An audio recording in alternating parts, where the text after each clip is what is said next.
నువ్వు శక్తి అడిగి, జ్ఞానము అనే శక్తి అడిగావు కదా, ఇస్తాడు. అది నీలోనే ఉంటుంది. అది ఎప్పుడు కార్యరూపం దాల్చిద్దంటే ఆ సన్నివేశాల్లోకి నువ్వు ఎంటర్ అయినప్పుడు అప్పుడు మెరుస్తాయి మెరుపులు. నీకు మెరుస్తాయి, నీ దెబ్బకి అవతలోటి కూడా మెరుస్తాయి.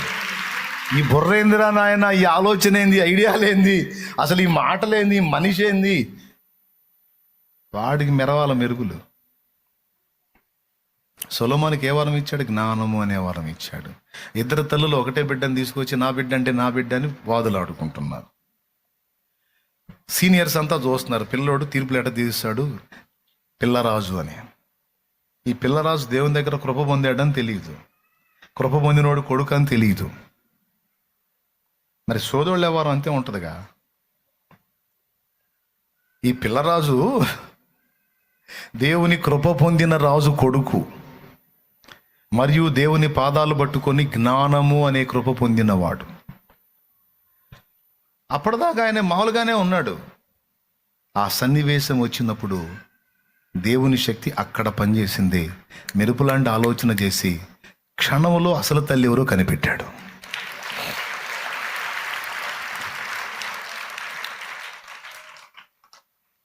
జస్ట్ వాళ్ళ వాదన నాడు వెంటనే జడ్జిమెంట్ స్టార్ట్ అయింది. పోయి నీ వెళ్ళి కటకం తీసుకొని ఆ పసికూనను రెండు ఖండించి చెరొక మొక్క ఇచ్చేసే, గొడవ వదిలిపోయింది పో అన్నాడు. వెంటనే కన్న తల్లి స్పందించి, అయ్యా నా బిడ్డ నా పని చేయొద్దు, ఎక్కడుంటేనే వాడు బాగుంటే అంతే చాలు, ఆమెకి ఇచ్చేసేయండి అంది అమ్మ. అమ్మ గుండె, అమ్మ రెండు ముక్కలు కావాలనుకోదుగా, ఎక్కడుంటేనే నా బిడ్డ బాగుంటే చాలు. అద్దుగదుగా ఆ స్పందించిన హృదయం, తల్లి హృదయం రా, ఆమెకి ఇచ్చేయండి ఆ బిడ్డని, ఇది మోసగత్య అన్నాడు.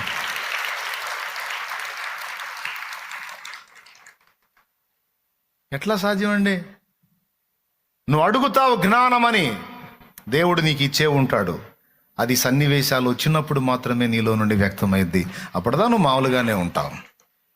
పుట్టినది మొదలుకొని శక్తితో నింపబడినటువంటి శాంసన్ శత్రువులు చుట్టూ గట్టు కట్టినప్పుడు మాత్రమే ఆ బలం శాంసన్ మీద పనిచేస్తుంది.